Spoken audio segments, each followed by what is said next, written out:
মন চাঙ্গা তো কঠৌতি মে গঙ্গা। মন যদি ঠিক ଅଛି তাহলে কঠোର ମଧ୍ୟ ଗଙ୍ଗା, ସବୁକିଛି ପବିତ୍ର ହେଇଯିବ। ସେଥିପାଇଁ ସେଇ ସନ୍ଥ ତୁଳସୀ ଦାସ କହୁଛନ୍ତି ନିର୍ମଳ ମନ ଜନ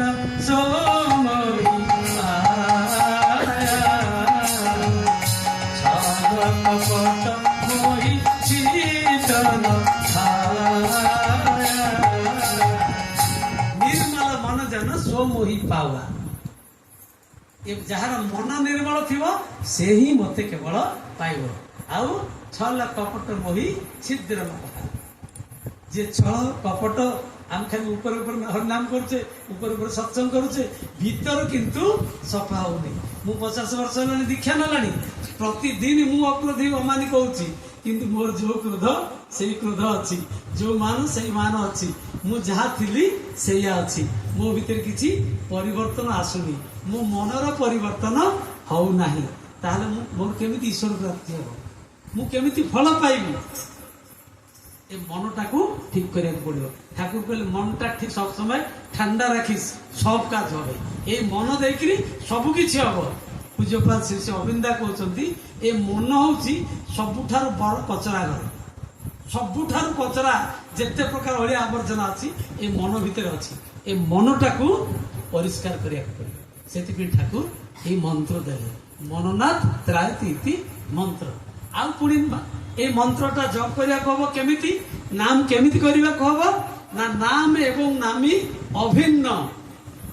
নামর মাহাত্ম্য বিষয়ে আমি যদি ন জানিবা, নামী পুরুষଙ୍କ বিষୟରେ যদি ন জানিবা, নামীଙ୍କ প্রতি ଆମର যদি ଅନୁରାଗ ଶ୍ରଦ୍ଧା ଭକ୍ତି ଭଲ ପାଇବା ସୃଷ୍ଟି ନ ହେବ ତାହେଲେ ମଧ୍ୟ ନାମ କିଛି କାମ କରିବ ନାହିଁ। କେମିତି? ଗୋଟିଏ ଛୋଟିଆ ଉଦାହରଣ ଦେଇ ଶେଷ କରିବି। ଯେମିତି ଆପଣ ସମସ୍ତେ ବ୍ୟାଙ୍କରେ ଆଜିକାଲି ତ ମୋଦି ସରକାର କରିଦେଲେ ସମସ୍ତଙ୍କର ଖାତା ଖୋଲିଗଲାଣି। ଆଉ ସମସ୍ତଙ୍କ ପାଖରେ ଗୋଟେ ଗୋଟେ ଚେକ୍ ବହି ଥିବ। ସେ ଚେକ୍ ବହିରେ ଦେଖିବେ, ଧରନ୍ତୁ ଆମର ଏଠି ବର୍ତ୍ତମାନ ତାରିଣୀଙ୍କର ମନ୍ଦିର ହେଲା, ଏଠି ଯଜ୍ଞାନୁଷ୍ଠାନ ହବ, ଏଠି ଉତ୍ସବ ହବ, ଅନୁଷ୍ଠାନ ହବ 3 ଦିନ ଧରି। ଏଠି ଜଣେ ଆସିଲା, ମନକୁ କହିଲା ଗୋଟେ ଚେକ୍ ଲେଖିକି ଆଣିଲା। ଏଠି ଯେ କର୍ମକର୍ତ୍ତା ଅଛନ୍ତି ଅକ ଭାଇକି ସେ ଦେଲେ, ଧରନ୍ତୁ ଚେକଟା ବଢେଇ ଦେଲେ, ସେ ଭାରି ଖୁସି ହେଇଗଲେ, ଆମକୁ ମାଗିବାକୁ ପଡିଲାନି, ଚେକଟେ ଦେଇଦେଲେ। ବାহ, ବହୁତ ବଢିଆ ଲୋକ, ବହୁତ ଭକ୍ତ ଲୋକ, ହଉ ଠିକ ଅଛି ଆପଣ ପ୍ରସାଦ ପାଇକି ଯିବେ।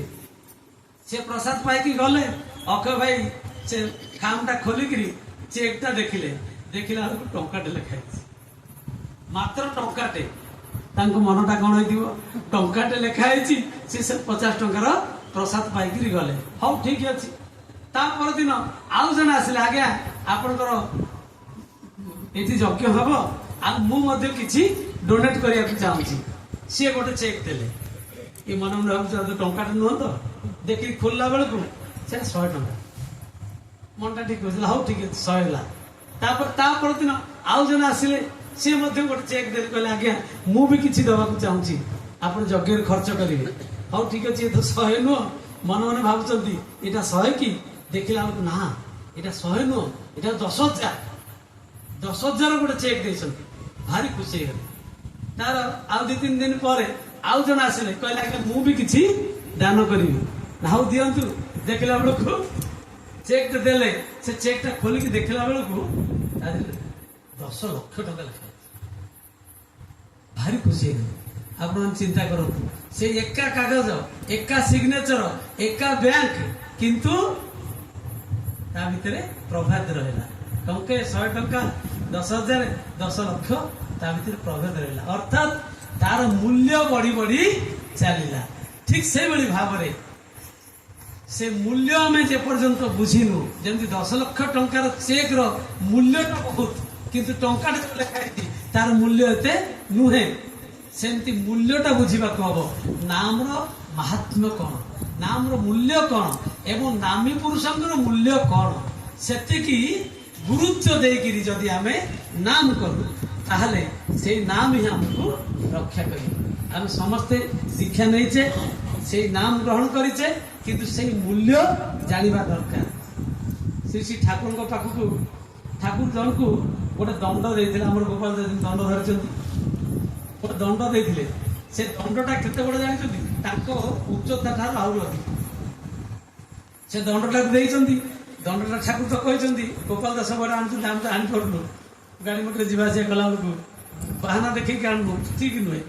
ତ ସେ ଭାଇ ଜଣକ ବହୁତ ଦୂର ଆସାମ ଫାସାମ ଆଡେ ଆସନ୍ତି, ଟ୍ରେନରେ ଆସିବେ, ବସରେ ଆସିବେ, ବିଭିନ୍ନ ପ୍ରକାର ମାଧ୍ୟମରେ ଆସିକି ଆଶ୍ରମରେ ପହଞ୍ଚିବେ। ସେ ସବୁବେଳେ ଦଣ୍ଡଟାକୁ ସାଙ୍ଗରେ ନେଇକି ଆସନ୍ତି। ଆଉ ଥରେ କଣ କରିଛନ୍ତି, ଠାକୁରଙ୍କ ପାଖକୁ ଆସିଛନ୍ତି, ସେ ଆଉ ଦଣ୍ଡଟା ଆଣିନାହାନ୍ତି। ଠାକୁରଙ୍କ ପାଖରେ ଯେତେବେଳେ ପ୍ରଣାମ କଲେ, ଠାକୁର କହିଲେ କିରେ ତୋର ଦଣ୍ଡ କଣ ହେଲା? ନା ଠାକୁର ଏତେ ବାଟ ଆସିବି, ଟ୍ରେନରେ ଆସିବି, ବସରେ ଆସିବି, ଟିକେଟ ମିଳୁନି, ଏତେ ଠେଲା ପେଲାରେ ଆସିବି, ଏତେ ଜାମ୍ ଭିତରେ ଆସିବି, ତେଣୁ ମୁଁ ଆଉ ଦଣ୍ଡ ଆଣିଲିନି, ଦଣ୍ଡଟା ଥୋଇ ଦେଇକି ଆସିଲି। ଠାକୁର କହିଲେ ତୁ ଦଣ୍ଡଟା ଥୋଇ ଦେଇ ଆସିଲୁ? ନା ଆଜ୍ଞା ହଁ ଥୋଇ ଦେଇ ଆସିଲି। ନା ଦଣ୍ଡଟା କିଏ? ଦଣ୍ଡ ମୁଁ ତତେ କାହିଁକି ଦେଇଥିଲି, କାହିଁକି ସାଙ୍ଗରେ ନେବାକୁ କହିଥିଲି? ମୁଁ ନିଜେ ଦଣ୍ଡ, ତୁ ମତେ ଥୋଇ ଦେଇକିରି ଆସିଲୁ। ଯଦି ମୁଁ ତୋର ଏତେ ଅସୁବିଧା କରୁଛି, ତୋର ଯିବା ଆସିବାରେ, ତୋର ବସିବା ଉଠିବାରେ ଏତେ ଅସୁବିଧା କରୁଛି, ମାନେ ଦଣ୍ଡର ଗୁରୁତ୍ୱଟା ସେ ବୁଝିଲେ ନାହିଁ। ଯାହା ହେଇଥିଲା ଲାଲ ବାହାଦୁର ଶାସ୍ତ୍ରୀଙ୍କର, ତାସ୍କେଣ୍ଡ ଗଲେ ଲଳିତ ଶାସ୍ତ୍ରୀ ଆଉ ଦଣ୍ଡ ନେଇକି ଯିବା ପାଇଁ ଠାକୁର କହିଲେ। ସେଇଥର ଯାଇଛନ୍ତି, ଦଣ୍ଡ ନେଇନାହାନ୍ତି କି ଲଳିତ ଶାସ୍ତ୍ରୀ କି ନେଇନାହାନ୍ତି। ଯାହା ହେଲା ଆପଣ ମାନେ ଜାଣିଛନ୍ତି। ଏଇ ଗୁରୁତ୍ୱଟା ଆମେ ଯେତେବେଳେ ଅନୁଭବ କରିବା, ସେତେବେଳେ ନାମ ଅଟୋମେଟିକାଲି ହବ ଏବଂ ନାମର ଫଳ ମଧ୍ୟ ଆମେ ସେଇଭଳି ଭାବେ ପାଇବା। ତେଣୁ ଆସନ୍ତୁ ଏକ ବାରି ବୋଲ ବୋଲ ବୋଲେ ରାଧା, ଏକ ବାରି ବୋଲ ବୋଲ ବୋଲ ରେ ରାଧା, ରାମ ଗାଇବୁ ମୁଖେ ରହିବୁ ସୁଖେ, ସୁଖେ ହେବରେ ପ୍ରାଣ, ଗାଇବୁ ମୁଖେ ରହିବୁ ସୁଖେ, ସୁଖେ ହେବରେ ପ୍ରାଣ। ଏକ ବାରି ବୋଲ ବୋଲ ବୋଲ ରେ ରାଧା, ଏକ ବାରି ବୋଲ ବୋଲ ବୋଲ ରେ ରାଧା। ବିପଦ ଆପଦ ଆଦି ବ୍ୟାଧି ভোগে মଣିষ নিরবধি, বিপদ আপদ আদি ব্যাধি ভোগে মଣିষ নিরবধি। নাম যে তার মহৌষধি, নাম যে তার মহৌষধি, ভব রোগর করে নিদান, ভব রোগর করে নিদান। একবারে বলো বলো বলো রে রাধা নাম, একবারে বলো বলো বলো রে রাধা নাম। ଶେଷରେ ଛଡ଼ାର ଗାନ କରିବା ପାଇଁ ପରମେଶ୍ୱର ଭାଇ କହିଛନ୍ତି। ସେ ଛଡ଼ା ଗାନ ଗୋଟେ ଯୋଡ଼ି କରିକି କଥା ଶେଷ କରିବି।